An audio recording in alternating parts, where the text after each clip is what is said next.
lifetime. In his second coming, the whole Christian world believes that his name is Jesus. And if they recognize him and they shout, Jesus, Jesus, I assure you, my brother, he won't even look back to look at you, because he never heard the sound Jesus in his life. So this word Esau, that is a common name among the Jews, common name, like every Tom, Dick and Harry, the commonest name. So it didn't sound right to call him by Yeshua. When you call him Yeshua, it sounds like a Jew. Your God a Jew. You see, when you say Yeshua, it doesn't sound like a Westerner. But when you say Jesus, which is a Latinized form, Latinized, it sounds like a Roman name or a Greek name, a Western name. So they played a trick upon the people by now calling him Jesus, number one. So the name is Isa, Esau in Hebrew, Isa in Arabic, and Ibn Maryam. Then you say he was the son of God. In the Quran, is not son of God. Now that is a matter of belief. What is your understanding of a son of God? You see, the Muslim takes strong exception to this expression, son of God. There's a reason for that. I personally have no objection if you use it in the sense that this name, this term, son of God, is used in the rest of the Bible. If you like, I would like you to read from Genesis chapter 6, verse 3, and you find there, read it to the people, how many sons of God, how many sons did God have? According to the Hebrew Bible, he had them by the tons. Genesis chapter 6, verse 3, it says, and the sons of God, in the plural. In Hebrew, it's also in the plural, not dual, plural, more than two, could be 3,000 million. It says, and the sons of God saw the daughters of men, and they took them to wife all that they chose. Verse 6, and when the sons of God came in unto the daughters of men, meaning had sex with them, and bore children to them, they became great men of old, men of renown. How many? How many? Tons of them. God had sons by the tons. Then in the book of Exodus, God says, Israel is my son, even my firstborn. He never said that to Jesus. He said, Israel is my son, even my firstborn. In the book of Jeremiah, he says, Ephraim is my son, even my firstborn. He never called that to Jesus. Then in the book of Psalms, God speaks to David, in his book of Psalms, to David, and he says, I will declare a decree unto thee, that thou art my son. This day have I begotten thee. That's David. Then in the New Testament we are told, as many as are led by the Spirit of God are the sons of God. Every Tom, Dick and Harry. If he followed the will and plan of God, in the language of the Jew, he is a son of God, meaning a righteous person. That's all. It meant nothing more than that. It didn't mean God went and cohabited with Jacob's wife, Israel's wife, and Israel's mother, and Ephraim's mother, and David's mother. Nothing of the kind. Blasphemy of the highest order. No, it means he was a righteous person, a righteous person, a righteous person, in the language of the Jew, son of God. In that sense, we are all the children of God, the good and the bad. As such, no objection.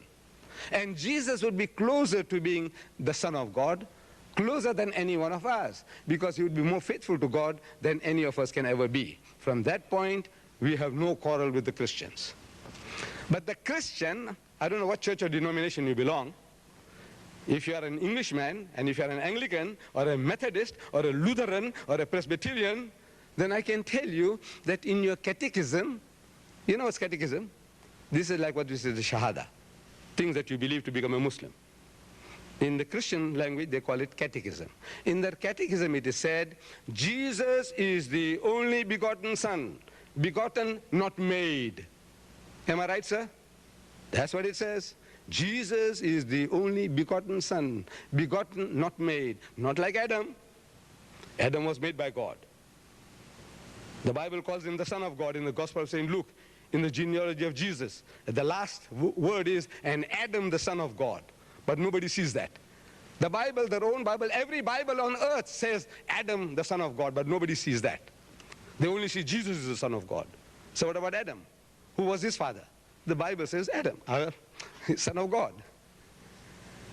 So this is how it is. The thing is, anybody, everybody, if you follow the will and plan of God, you are a godly person. In the language of the Jew, you are called son of God. So with that we have no action. But when you say that he is begotten, not made. So I'm asking the English-speaking person, American or Britisher, when you say begotten, not made, what are you trying to emphasize? Will you please explain? And believe me, no Englishman has ever opened his mouth yet. I keep on asking for the past 40 years. You said, sir, begotten, not made. He said, yes. I said, will you please explain to me, what are you trying to emphasize? When you say begotten, not made, what are you trying to tell me? No Englishman has ever done it yet. It had to be an American. Are you an American, sir? No. I take off my hat to the American. It was an American. I was guiding him in the mosque in a tour, and while chatting with him, I posed the question, and he said, it means sired by God. I said, what?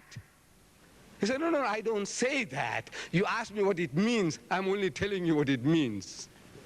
I didn't say that God sired him. But that's what it means. If it means anything else, I said, come, you English-speaking people, come and explain to me. I want to learn from you, your English. When you say begotten, not made, begetting is an animal act. It belongs to the lower animal functions of sex. Are you attributing such a quality to God? So God Almighty in the Quran, he reacts very strongly, is what you have in your mind. If you had the same idea, son of God, as a holy man, as a righteous man, God wouldn't have reacted. But in the Quran, he reacts very strongly. In the Surah Maryam, chapter Mary, in honor of the name of the mother of Jesus, in that chapter, he condemns this. He says, وَقَالُوا اتَّخَذَ الرَّحْمَنُ وَلَدًا, and they say that Ar-Rahman, the merciful God, has begotten a son. So لَقَدْ جِئْتُمْ شَيْئًا إِدَّا is one of the most abominable assertion one can make. The worst swearing you can give Allah is this. You want to swear him? Call him that. The worst swearing I can give you is to swear your mother. Anything else I call you? I say, go, man, you're a fool. What do you do to me? You laugh. He said, this old man, maybe he's tired. Maybe he has taken some pills to stimulate himself. What? He's drinking extra coffee. What? I said, go, you're a monkey. Yo, you donkey. What do? You laugh. You laugh. But as soon as I touch your mother, what do you say? I say, old man, stop it now. Eh? Uncle, stop it. I don't want to hear one more word from you. You know, all the respect I have for you will be gone. It's already gone. But you say, all the respect will be gone. I don't want to hear one more word. Don't take my mother's name. Don't take my wife's name. Don't take my daughter's name. Don't take my sister's name. Call me what you like. Call me donkey, monkey, elephant, whatever you like. I don't care. But don't take my mother's name. Am I right? Am I right? So God Almighty, he says, the worst swearing you can give me is this. تَكَادُ السَّمَاوَاتُ يَتَفَطَّرْنَ مِنْهُ. The skies are ready to burst. وَتَنْشَقَّ الْأَرْضُ. And the earth to split asunder. وَتَخِرُّ الْجِبَالُ حَدًّا. And the mountains to fall down in utter ruin. أَنْ دَعَوْا لِلرَّحْمَنِ وَلَدًا. That they should say that Ar-Rahman, the merciful God, has begotten a son. The heavens, if they had feelings like you, O Muslims, the heavens would have fallen. If the earth had emotions and feelings like you, the earth would have been shattered to pieces and the mountains fall down in utter ruin. But of course, it doesn't affect the Muslims. We are too big. We are nothing. This is a big joke. To God Almighty, to Allah, it's not a joke. He's enshrined in his book that is the worst swearing anybody gives me is this. And the Muslim is laughing, is having a good time. He doesn't react. You see, he's grown some new thick skins.